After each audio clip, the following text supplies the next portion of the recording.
উন্নত দেশগুলোর দিকে যদি আমরা তাকাই তাহলে কিন্তু তারা স্টুডেন্ট অবস্থায় নিজের খরচ বহন করে থাকে। ছাত্র অবস্থায় টাকা উপার্জনের ফলে যেমন তাদের দক্ষতা বৃদ্ধি পায়, পাশাপাশি কিন্তু তাদের আত্মবিশ্বাসও তৈরি হয়।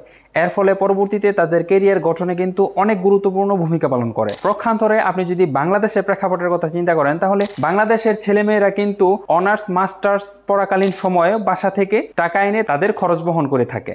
লেখাপড়া শেষ করে নতুন একটি চাকরিতে জয়েন করতে করতে কিন্তু তাদের বয়সের অনেকটা সময় পার হয়ে যায়। তাই স্টুডেন্ট অবস্থায় আপনি এই 7টি উপায়ের যে কোনো একটি উপায় যদি কাজ করেন তাহলে কিন্তু লেখাপড়ার পাশাপাশি আপনি নিজেই আপনার নিজের খরচ বহন করতে পারবেন।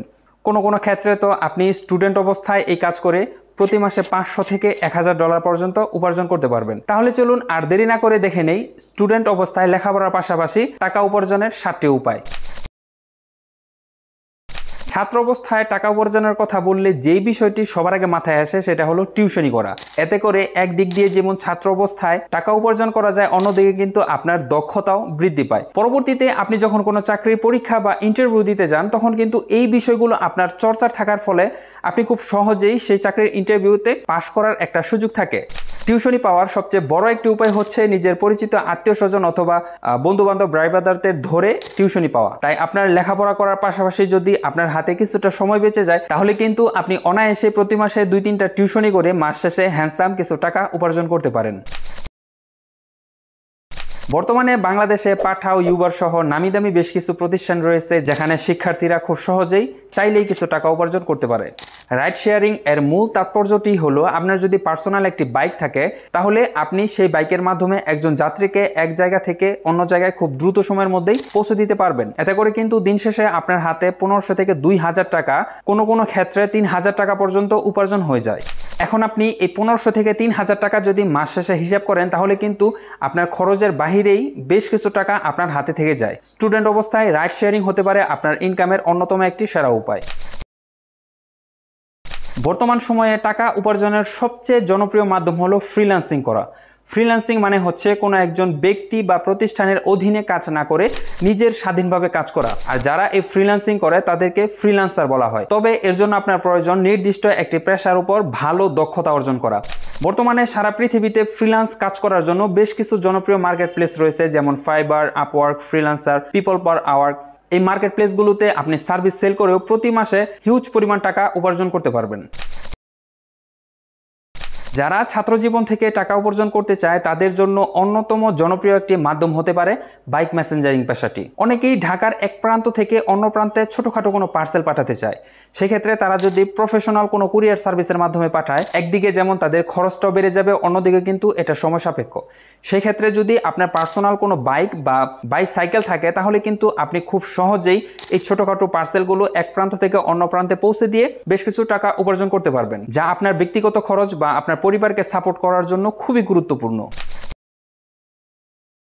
বর্তমান সময়ে শিক্ষার্থীদের পার্ট টাইম জব হিসেবে রেস্টুরেন্টের চাকরিটা দিন দিন খুবই জনপ্রিয় হয়ে যাচ্ছে। আমরা যদি বিগত 4-5 বছর পিছনের দিকে তাকাই তাহলে কিন্তু এই চাকরিটা এত জনপ্রিয় ছিল না। বর্তমানে এটা যতটা জনপ্রিয় দখল করতেছে। আপনি চাইলে লেখাপড়ার পাশাপাশি আপনি কোনো রেস্টুরেন্টে পার্ট টাইম হিসেবে জব করতে পারবেন এবং আপনার লেখাপড়া শেষ হলেও আপনি চাইলে সেই রেস্টুরেন্টে অথবা অন্য কোনো রেস্টুরেন্টে, যেহেতু আপনার একটি কাজের পূর্ব অভিজ্ঞতা রয়েছে, আপনি চাইলে ফুল টাইম কাজ করারও কিন্তু একটি সুযোগ রয়েছে। আর এই রেস্টুরেন্টে পার্ট টাইম কাজ করে কিন্তু আপনি মাস শেষে প্রচুর পরিমাণে টাকা উপার্জন করতে পারবেন। বর্তমান সময়ে স্টুডেন্ট অবস্থায় টাকা উপার্জনের অন্যতম সেরা একটি মাধ্যম হলো ইউটিউবিং করা। মানুষের ইন্টারেস্ট আছে এই রকমের যে কোনো একটি নিশ সিলেক্ট করে আপনি যদি ভালো মানের কন্টেন্ট তৈরি করে ইউটিউবে আপলোড করতে পারেন, সেখান থেকে যেমন আপনি মনিটাইজেশন থ্রুতে ইনকাম করতে পারবেন, পাশাপাশি কিন্তু স্পন্সরশিপ সহ বিভিন্ন উপায়ে আপনি ইউটিউব ভিডিওর মাধ্যমেই টাকা উপার্জন করতে পারবেন। ইউটিউবে সফল হতে আপনার প্রয়োজন দুটো জিনিস, কন্টেন্ট মেকিং স্কিল এবং ভিডিও এডিটিং। এই দুটোর সমন্বয়ে আপনি যদি একটি ভিডিও তৈরি করেন তাহলে কিন্তু ইউটিউবে খুব সহজে আপনার ভিডিওটি ভাইরাল হওয়ার সুযোগ থাকে। আপনি যদি একজন এক্সপার্টের কাছ থেকে ভিডিও এডিটিং শিখতে চান তাহলে আমার video editing with Adobe Premiere Pro এই কোর্সটিতে জয়েন করতে পারেন। এই কোর্সটি আমি একদম সম্পূর্ণ বিগিনারদের জন্য তৈরি করেছি এবং দেখিয়েছি কিভাবে আপনি একজন বিগিনার থেকে এক্সপার্ট লেভেলের ভিডিও এডিটর হতে পারবেন। বিস্তারিত জানতে আমার সাথে যোগাযোগ করতে পারেন এবং কোর্সের লিঙ্ক আমি আমার এই ভিডিও ডেসক্রিপশনে দিয়ে দিব।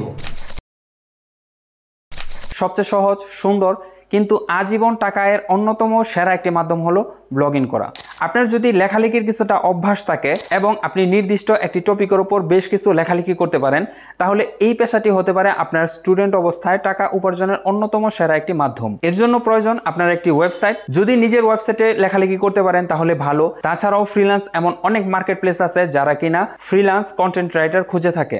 আপনি নিজের জন্য হোক বা ক্লায়েন্টের জন্য হোক নির্দিষ্ট একটা টপিকের উপর লেখালেখি করে কিন্তু এখান থেকেও মাস শেষে প্রতি মাসে ভালো টাকা উপার্জন করতে পারবেন। তো সুপ্রিয় দর্শক, আজকের ভিডিওতে আমরা আলোচনা করেছি স্টুডেন্ট অবস্থায় টাকা উপার্জনের 7টি উপায় নিয়ে। আপনি যদি একজন স্টুডেন্ট হয়ে থাকেন এবং আপনার লেখাপড়ার পাশাপাশি আপনার হাতে কিছুটা সময় থেকে থাকে, তাহলে এই 7টির যে কোনো একটি কাজ বেছে আজ থেকেই কাজে লেগে পড়ুন। দেখা যাবে 2 থেকে 3 মাস পরিশ্রমের পর কিন্তু এর পরের মাস থেকে আপনার হাতে বেশ কিছু খরচের টাকা চলে আসবে। আশা করি ভিডিওটি ভালো লেগেছে। ভিডিওটি যদি ভালো লেগে থাকে অবশ্যই কমেন্টের মাধ্যমে আপনার গুরুত্বপূর্ণ মতামত আমাকে জানাতে পারেন। দেখা হচ্ছে পরবর্তী কোনো ভিডিওতে। সে পর্যন্ত সবাই ভালো থাকবেন। আসসালামু আলাইকুম।